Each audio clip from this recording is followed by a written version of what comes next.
Takže ja ťa veľmi pekne vítam v mojom podcaste a budem veľmi rada, keď sa predstavíš našim divákom, že kto si a odkiaľ si. Takže ahojte, ja sa volám Samuel Gábor a pochádzam zo Žiharca, z okolí Zošale a mám 13 rokov. Máš 13 rokov. Ty si mi poslal správu, teda, že si videl moje videá tiež na TikToku, že podporujem mladé talenty. A poslal si mi tiež správu, že by si sa rád takto prezentoval alebo ukázal však. Áno. No a teraz prezrať divákom, že čím by si sa rád predstavil. Ja spievam. Ty spievaš, odkedy spievaš, povedz nám. Tak, ja už keď som bol malý, tak som spieval, ale nikdy som sa tomu tak nevenoval, iba akože som bol taký, že talentovaný. A potom v škole na základke skúšali, kto ako spieva a v 3. ročníku, si to pamätám, som mal 8 rokov a už ma vybrali a už som chodil na súťaže a už som sa tomu začal venovať. Super, takže už máš nejaké skúsenosti teda za sebou však? Áno. Mal si už aj nejaké vystúpenia alebo chodíš aktívne na nejaké vystúpenia? Áno. Takže dá sa povedať, že ty už aj máš nejakých fanúšikov okolo seba však? Tak ja neviem. Ja ako určite mám, ale tak nie taký veľký okruh alebo tak. Hej, a napríklad rodina doma, ako to berú? Tak oni vedia, že akože som talent a vždycky som pre nich akože na prvom mieste. Tak Čiže podporujú ťa. podporovali ma. Áno, Áno. toto som chcela počuť, že či ťa v tom podporujú, lebo sú mladí speváci aj detičky, ktorých nemá kto podporiť, vieš. Takže preto sa ťa to pýtam, je to veľmi dôležité. A akú hudbu najradšej spievaš? Ako rómsku, ale nemám problém zaspievať si ani slovenské moderné. A spomenieš si napríklad na nejaké svoje prvé vystúpenie? Áno. Aký to bol pocit? No moje prvé vystúpenie bolo to akože na Sláviku. Slavik Slovenska v Šali. Je to ľudová súťaž. A vyhral som tam 3. miesto. Tvoje pocity, že čo si vtedy cítil, keď si tak prvýkrát stál pred divákmi, vieš? Tak keď som išiel hore, tak som sa samozrejme, že bál, aj keď som tam stál, tak som mal trému celý ten čas, čo som spieval. Ale tak to boli také tie prvé momenty, čo som sa to ešte len učil. No a teraz už s odstupom času ešte zvykneš mať trému? Nie. Nie, už si ju prekonala, už je z teba spevák. Niekedy na súťaži, niekedy, že naozaj, že vôbec nemám, ale už jak idem hore a na to pódium, tak už vtedy ma to trošku chytí, ale naozaj to odpadne. A na vystúpeniach tak vôbec nemám. To je super, tak to má byť. A aký máš sen teda v hudbe? Aký je tvoj cieľ? O čom snívaš? Tak chcel by som byť akože medzi takými spevákmi, ako sú teraz, aby vedeli o mne, aby proste som bol jeden z nich. Ktorý je tvoj obľúbený spevák? Máš niekoho takého? Mám speváčku Luciu Bikárovú a zo spevákov mám Edvard Gross. A keby si tak mohol s niekým zaspievať duet, kto by to bol? Notar Mary. Notar Mary. Ale ako poviem takto, že Notar Mary, ale ja sa vôbec tomu nevychýbam. Ja by som chcel s každým, mňa keby zavolá hocikto, spieva, proste koho poznajú, ja by som hocikomu išiel. Mne to není také, že teraz ja musím hneď začať s takými, že ako je Notar Mary. Jasné, tu sa bavíme o tvojich snoch, takže a jasné, tak každý má proste nejaký taký sen v sebe, hej. Ja by som si tiež veľmi rada zaspievala z Not Armery, ale viem, že sa to asi nikdy nestane, ale dá sa povedať, že je to tiež môj sen, takže. Ale zase ty si ešte mladúčky, takže u teba ešte nikdy naozaj nie je vedieť, že kde sa to pohne a čo bude s tebou ďalej. Čo si myslíš, že či na tom internete sa dáva dosť pozornosti talentovaným ľuďom? Ja si myslím, že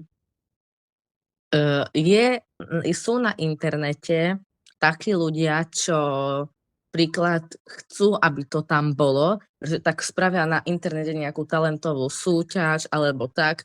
Ako poviem na rovinu, že nikdy to nie je spravodlivé. Lebo nepočujete cez ten internet naozaj, ako spieva Áno. ten chlapec alebo to dievča. Ale aspoň tá ochota tam je, že sa zaujímajú o ten, aby aj na tom internete voľačo bolo, keď už tam sú také zlé veci, Mm. lebo naozaj ja si myslím, že nie. Jedine nejaký okruh ľudí, čo dostane nápad, že poďme, spravme toto s nimi. Detičky sa hneď ukážu, lebo však nemajú sa kde ukazovať takto. Tak hneď sa ukážu, ale ja si myslím, že není to, ako je tam, ale nie tak veľa, jak je tam toho zlého. Presne tak. Ja si tiež myslím, že keď aj napríklad ty máš tiež svoj profil a pozerala som si ho a máš tam super veci a si myslím tiež, že máš málo tých ľudí tam, hej. Je tam toho málo, zaslúžiš si o mnoho viac ako aj ďalší proste talentovaní ľudia, ale stále sa zameriava viac proste každý na ten bizárny obsah. Ten človek, čo huláka, bude mať viac pozretí ako ten, čo niečo dokáže. Súhlasíš? Ja nechcem, áno, ja nechcem narážať na nikoho, robiť zloty, ale proste sú veľa takých, čo sa tam proste opijú a hádajú sa, bijú sa tam. A mohlo tam byť čo iné miesto toho. Vidíš, ty máš len 13 rokov a už to vnímaš, že je to tak. A napríklad aj tento môj podcast vznikol práve preto, lebo mne je veľmi ľúto, že takéto deti talentované nedostanú proste dostatok pozornosti. A ja dúfam, že pomaličky postupne aj tým ľuďom dokážeme, že je to o mnoho viac dôležitejšie, ako dávať pozornosť takým ľuďom, ktorí sa tam hádajú a hulákajú. Takže dúfam, že spoločne všetci to zvládneme. Aj napríklad aj tvojou pomocou, lebo aj ty si veľmi šikovný a talentovaný a ja verím tomu, že mnohých ľudí oslovíš a že sa pridajú aj na tvoju stránku a že budú ťa sledovať a podporovať. Snad, no, ďakujem. Ja si myslím, že určite áno. Máš aj nejakú vlastnú tvorbu? No, ja mám, ale ja som to spravil na melódiu, ktorá už dávno bola. A ja si myslím, že tuto u nás to nepozná nikto, lebo ja som to zobral neviem ani aký to jazyk, že turecká pesnička, som zobral proste starú melódiu z toho, som si odstranil hlas a spravil som si tam svoj text, ale spravil som to pre 2 ľudí, že akože žena a muž, že to spievajú, ale v živote som to nemal s kým naspievať, takže to nemám naspievané. No, takže teoreticky máš aj taký projekt, že keby možno niekto chcel, tak už máš aj nejakú vlastnú tvorbu. No to je skvelé. Kto vie, možno, že práve týmto videom niekoho aj oslovíme. Čo ty vieš? Aká je najkrajšia taká reakcia, ktorú si dostal od nejakého, možno aj fanúšika už? To bolo teraz naposledy, čo sme išli na súťaž do Trnovec nad Váhom, tam bol Talent 2026, kde sme sa chystali. A my sme boli v Zúške hore, lebo chodím do základnej umeleckej školy v Šali. A my sme boli hore v triede a boli sme tam viacerí proste, plno sme tam boli, čo sme si skúšali. A ja som si skúšal svoju pesničku pred tou súťažou a ja som si potom už sadol, už spieval volakto iný. A zdola išla hore pani učiteľka jedna a povedala mi, že dobrý deň, že neruším, že kto toto spieval, že ani mi nemusíte hovoriť. Ona sa hneď na mňa pozrela, že ona tak vedela, že som to ja spieval, že ona je moja fanúšička, že to ja jediný jej speváčik som to tak zaspieval, že naozaj, že mám v tom pokračovať. A napríklad ja som už chcel prestať so spevom, lebo ja som začal mutovať, ja som nemutoval. Mhm. A celé sa mi to zmenilo, už teraz tým je väčšia robota, už to nie je také ľahké, musím si všetko robiť na svoj hlas, na svoju notu, na svoje výšky a tak. A príklad táto pani učiteľka furt chodila za mnou, že nech pokračujem ďalej v tom a prehovorila ma a idem ďalej. Tak, to je veľmi správne a pozdravujeme aj pani učiteľku, že ťa v tom takto podporila, lebo určite si myslím, že to je len jedno obdobie v tvojom živote a to mutovanie tiež nebude tu na veky. Hej, takže to proste o nejaký čas aj prestane a budeš mať nádherný dospelácky hlas, hej, mužský, takže určite a ten talent tam máš, takže ja ti to tiež hovorím, že určite v tom nikdy v živote neprestávaj. A choď si za tým snom, takže také nech ťa ani nenapadne. A teda chodíš na základnú umeleckú školu. Už koľko rokov tam chodíš? 3, ja teraz pôjdem do 4. ročníka. A keď skončíš základnú umeleckú školu, kam by si chcel ísť potom? Ja ešte neviem, kam pôjdem na strednú, mňa ťahá, ja by som robil všetko na svete. Ja to mám ťažké, ja neviem, už teraz pôjdem do 8. ročníka a povedali mi, že v 8. sa ma už budú pýtať, kam chcem ísť, aké mám záľuby a ja neviem stále. Ja by som išiel na konzervatórium, na herectvo, ale ja neviem. Neviem, musím si vyhľadať, že či je, lebo viem, že je konzervatórium spevu. Áno. Ale viem aj to, že je len operný spev a keď sa mi podarí nájsť moderný spev, tak by som si išiel tam, lebo však najľahšie pre mňa. Zatiaľ ani nevieš teda, že čím by si tak chcel byť. Vôbec? Nie, ako áno, viem, že čo by som chcel. Ťahá ma pedagogická, ale nešiel by som do školy. Išiel by som radšej do škôlky. Alebo potom ma ťahá škola v Nitre grafický dizajn. Lebo však tam robíte reklamy alebo také proste cez sociálne siete alebo tak, tam nič takého nerobíte. No, neviem. Mám na to mesiac, aby som sa rozhodol. Bude toho času podľa mňa o mnoho viac a vidím, že si dosť taký ambiciózny, takže verím tomu, že si vyberieš správne. Chcel by si sa Ja, napríklad prihovoriť, teraz keďže máš tú možnosť, hej, sa prihovoriť, tak dá sa povedať, že viacerým ľuďom, tak chcel by si im niečo odkázať, alebo možno aj kapelám?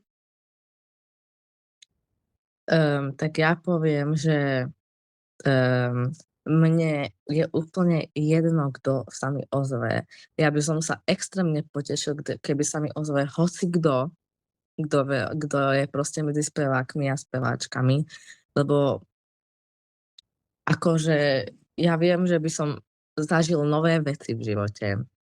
Ja by som toho zažil naozaj veľa a veľmi by mi pomohli a mne je úplne jedno, kto by sa mi ozval.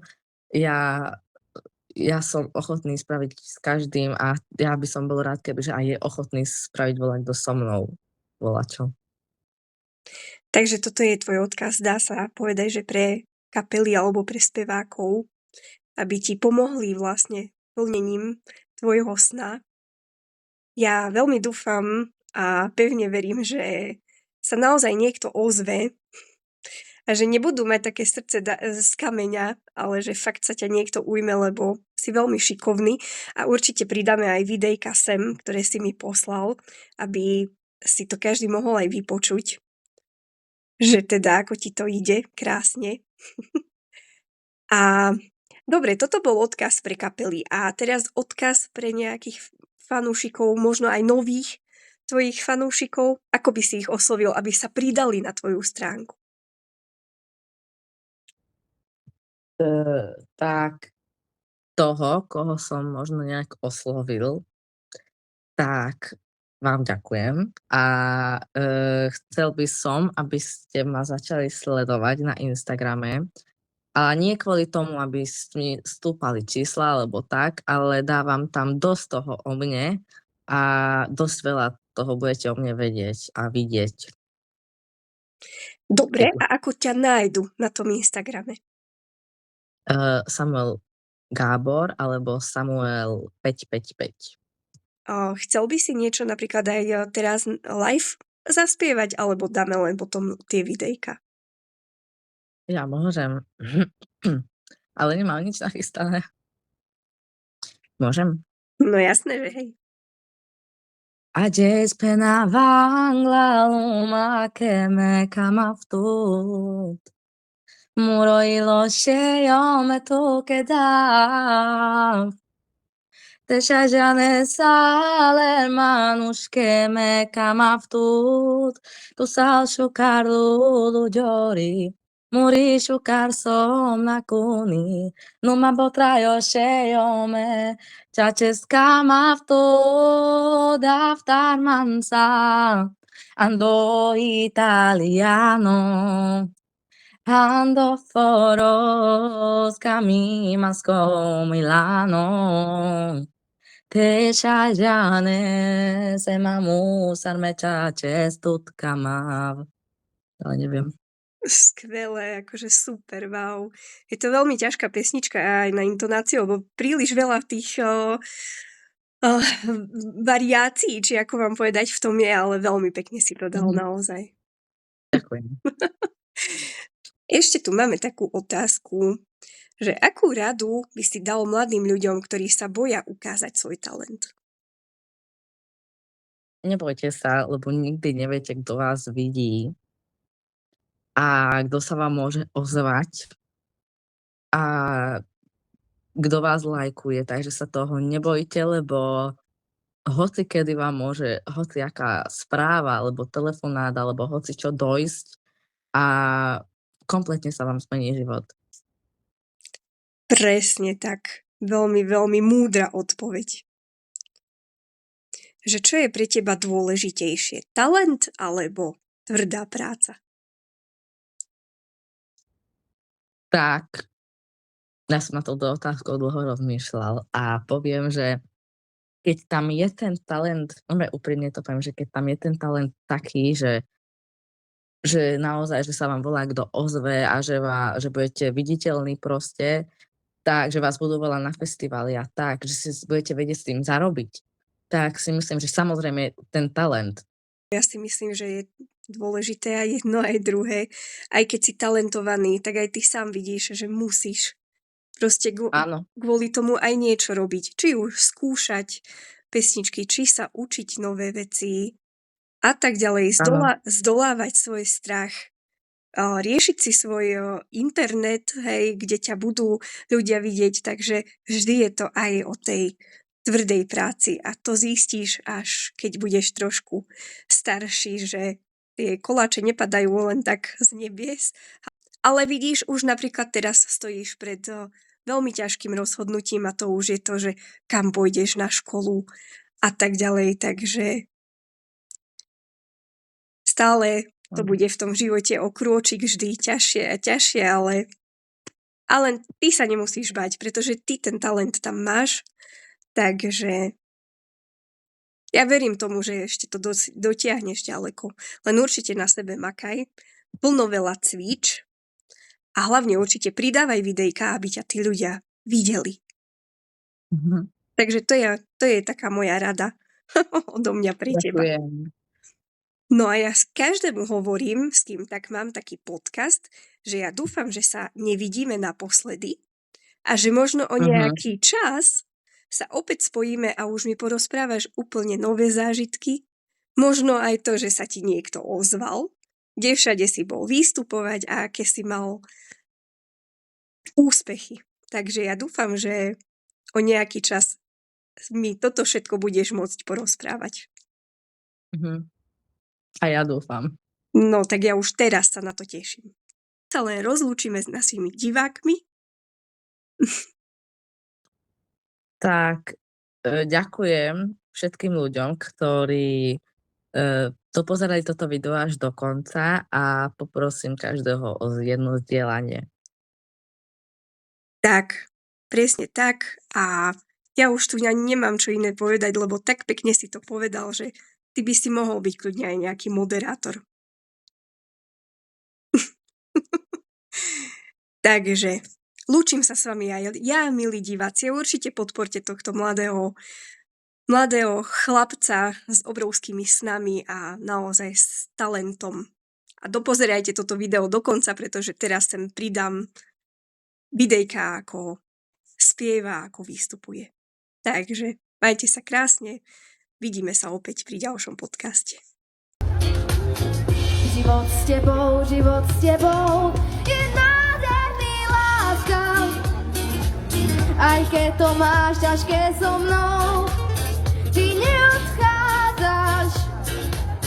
Život s tebou je nádherný, láska.